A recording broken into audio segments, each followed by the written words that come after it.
So HRA is really a wonderful epidemiologic approach to providing a gateway into other uh, programs, especially lifestyle management programs. So I've always been a fan of health risk assessment. What I have not been such a fan of is the fact that they haven't evolved. So HRAs were originally developed in the late 1970s, and then they were promoted a great deal to corporations in the 1980s and 90s, to the extent that well over 70% of large major corporations were using HRA.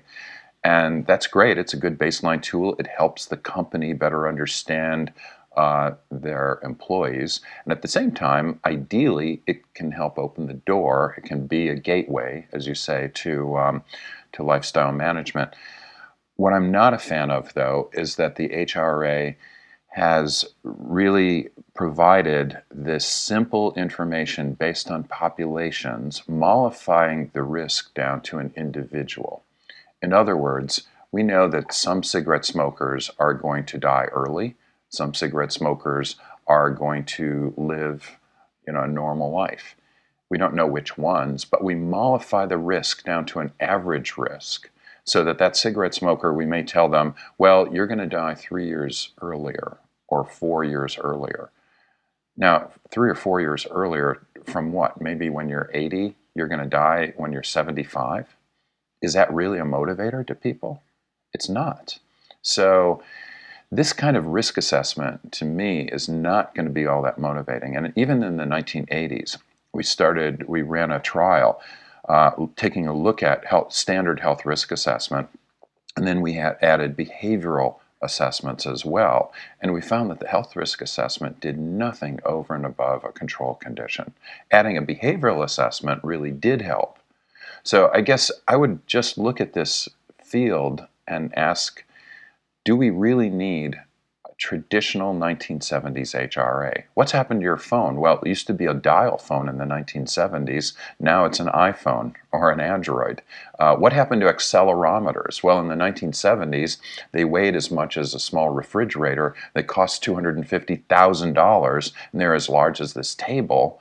And what are they now? Well, they're a microchip, and it costs less than $1. A triaxial accelerometer, can be put into a can of Coke. So these things have changed a great deal. Have HRAs changed? No.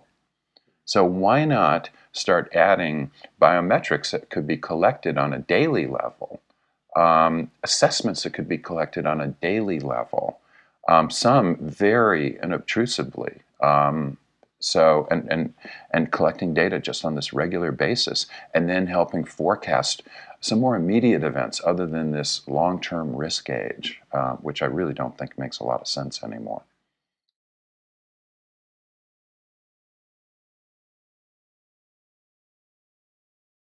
Health risk assessments traditionally have given this concept of a risk gauge, and then given some information back to the user about what their risk is of heart disease or cancer or stroke or these other conditions on the basis of a larger population.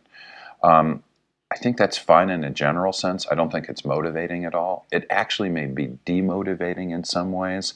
The fact that they're focused so much on disease and death, I think, is a real problem. We haven't focused in a direction that would be toward life, toward your purpose in life, toward your core values in your life, toward real wellness as opposed to illness.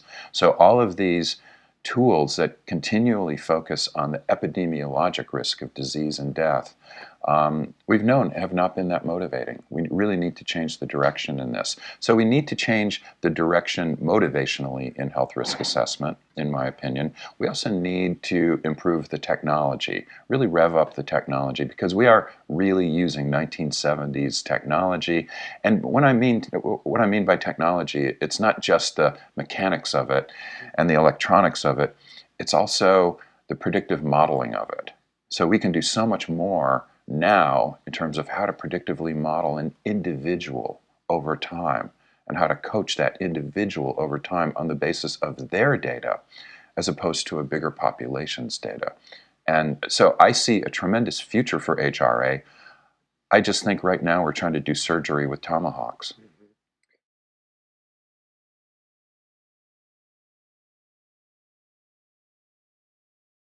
Well, my own feeling is that the current HRA that we have is so outmoded that we actually have to pay people to take it. I mean, what if I paid you to drink this cup of coffee? You'd say, well, Vic, what'd you put in the coffee? Right. And then if I gave you another cup of coffee after that, you go, well, what will you pay me?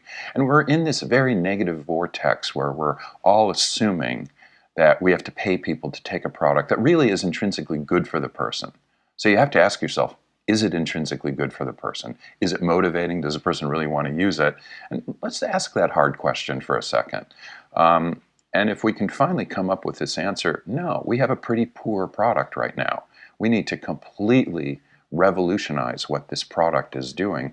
I think we may not have to pay people, or we may pay people less or incent them in different ways. I could see that happening. But when we're starting to take all of our return on investment from wellness and pour it back into paying people to take the product, that seems to me perverse. And I think we could do a lot better in this field, frankly, if we were simply honest with ourselves and we said, we need to improve this product.